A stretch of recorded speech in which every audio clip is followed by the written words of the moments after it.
سلام، من امرانم. امیدوارم حال دلتون خوب باشه.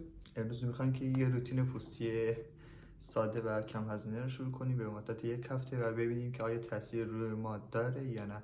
این روتین پوستی اینجوری که هیچ هزینه کافی نداره، یعنی هزینه نباید بکنید، همه چی که تو خونه داری کافیه. فقط آب و خواب و برداشتن چربی اضافی روی صورت هستش. میخوایم ببینیم تو این 7 روزی که اینو انجام میدیم آیا تاثیر رو ما داره یا باید هزینه هنگافتی کنیم که جوشای صورتمون بره. همینطور که خودتون تو تصویر میتونید ببینید اینجا و اینجا و اینجاهای جوش صورت من بیشتر جوش داره و ببینیم که تو این 7 روز میتونیم اینا رو برداریم یا نه و به شما کمک کنیم که شما این کار رو انجام بدید و جوشهای صورتتون رو برطرف کنید. این روتین کلا از تقریبا 6 یا 7 مدل کار انجام میشه که تو این 7 روز با قرار انجام بدیم. اولیش اینه که شستشوی صورت تو صبح و شب، که شب قبل خواب و صبح هم بعد خواب. و دو، شستشوی عمیق با بخار آب، اینطوری که رو بخار آب میگیری رو صورتت و اینکه رو صورتت کلا گرم بشه و منفذات بیشتر باز شه تا چیزایی که داخلشه بیان بیرون، مثلا کدری و سیاهی اینجا یا دماغ که قراره برطرف بشن. صبح و شب بعد از قبل خواب به صورت یک مدل مرطوب کننده معمولی بزنید، یعنی قبل خواب یه مرطوب کننده و صبح که بعد از شستشوی صورت یه مرطوب کننده، که بتونیم خودمون دستی چربی صورتمون رو کنترل کنیم و نذاریم چربی بیشتری روی صورتمون تولید بشه و موجب جوش زدگی یا تیرگی اینا بشه. و مورد پنجم که بیشتر کمپرس یخ یا استفاده از یخ هستش که قبل از کرم استفاده میشه، یعنی مرطوب کننده قبل از اینکه مرطوب کننده رو بزنید روی صورتتون یخ میزنید و میذارید که چند دقیقه صورتتون بمونه و کرم مرطوب کننده رو بعدش میزنید. مورد آخرمون، مورد ششم، خوردن آب کافی و 2 لیتر در روز. ببین که تاثیر میذاره یا نه. این صورت منه که قبل از اینکه اینا رو تست کنیم و روز اول یعنی 3 اردیبهشت ما قراره که این روتین رو شروع کنیم.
خب اینم از آخر ویدیو و یه تست کلی از اینکه این چند وقته چی کارا انجام دادیم. یعنی صبح صورت رو شستیم و با یخ همه جور صورتمون رو یه کمی مالش دادیم و کرم رو زدیم و هر 2 روز یک بار یا 1 روز در میان هم بخار صورت رو انجام دادیم و کلا در آخرش 2 تا چیز برام موند که یه خبر خوبیه ولی یکی خبر بد.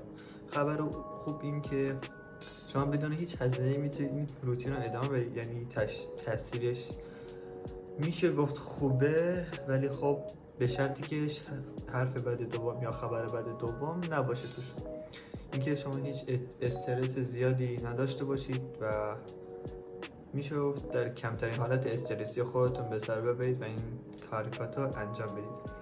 وگرنه ویدیوی روز 4 بود یا 5 نمیدونم اونو نگاه کنید، میدونید که صورت من خیلی صاف شده و داشت بهتر میشد، ولی یه دفعه قبل خواب فکرای بدی به ذهنت میرسه، استرس میگیری، در طول روز ناراحت میشی و بعد دیگه دوباره شروع به جوش زدن میکنید.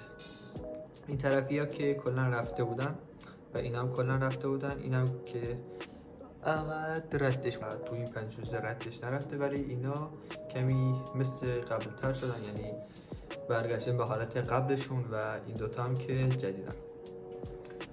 اینا بقیش هم که از قبل بودن و دارن کمتر میشن.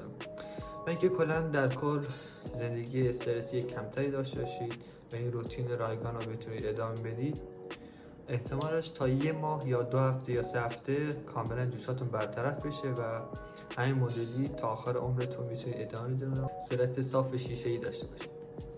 لایک و سابسکرایب یادتون نره تا ویدیوی دیگه.